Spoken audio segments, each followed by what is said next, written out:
Hi, I'm Damon from Joy. I'm going to talk to you today about the Joie I-Gemm and best harness use and how to use the inserts, etc. as little one gets bigger. So to start off with, the best routine really when using the infant carrier is always extend the harness before we try and get little one in there. So depress the button, pull below the pads forwards and downwards so we can make it nice and long, and just make sure we're not trapping this strap at the front here as we're pressing the button, because that bit does need to feed through to give us the extra length. So as we've made the harness nice and long, it allows us then to get these straps over the side. A little tip, we can actually place these underneath the lap belt guide on here, so that will help hold it out the way if little one's wrestling to get in there, so we can just tuck those underneath there. It will make life a little bit easier then as we're loading the child in. Bring the crotch strap and pad forwards, and that then is ready for us to load the little one into the seat itself. Of course, we can move the handle back if we need to as well, but most of the time you'll find you'll be able to just post the little one straight into the seat itself, placing them in the seat. Ensure that their bottom area is effectively in line with the crotch strap itself, so positioned basically where the crotch strap comes out of the seat itself. And that then will allow us then to bring the straps over little one's shoulder, like so. Because we made it nice and long, it's really easy for us to get the harnesses into the buckle, like so. So we can do so very quickly and easily. Start by pulling the harness up towards the child's shoulders so we get in as much slack away from their waist section as possible. Pull the first time, lift up again, and then pull a second time. 2 fingers flat on top of the child's shoulder, so we can just pop our finger under there. If we can wiggle slightly but not create a loop, we know that we're actually perfect. So that harness setup there is set up then for a newborn ready for the road. So as the little one gradually grows, etc., of course, we'll show you now how to adjust the inserts to accommodate a bigger child. But again, on the daily basis, don't get tempted to undo the red button to get the little one out. Remember to press the button, pull forwards and downwards to lengthen the harness.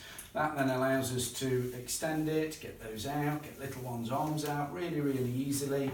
Pop those over the sides like so. As we then remove little one, of course, it's then also ready to load straight back in again. So it does make life very easy.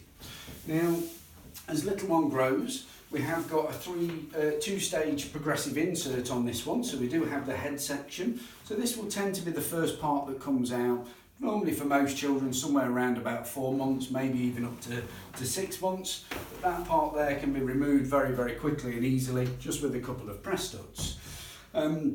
As the child gets bigger, we require this bottom section on an I-size seat to be used up to 60 centimetres in height. So again, that is around about the 6 months age, and that helps with the angle that the child is sitting at and laying at.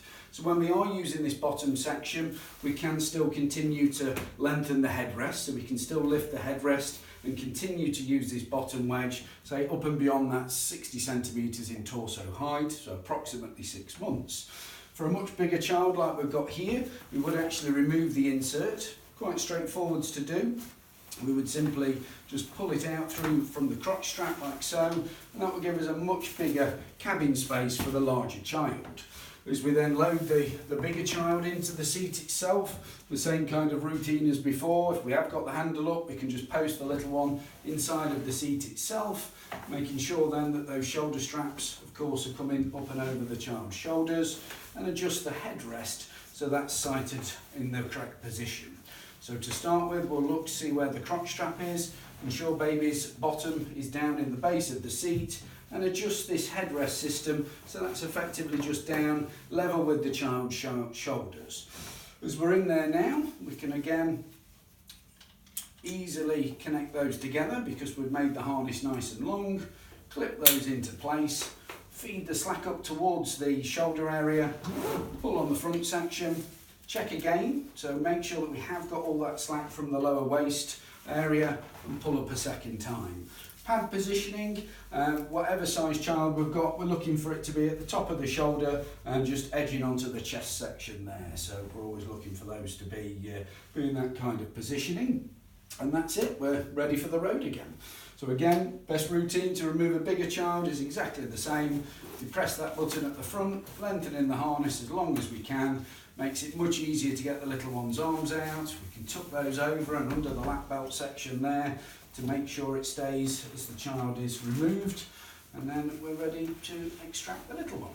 So that will allow little one to continue through all the way from 40 centimetres right the way through to 85 centimetres. So up and beyond 15 months, and you can see the headrest here will continue to grow and grow and grow as the little one gets bigger.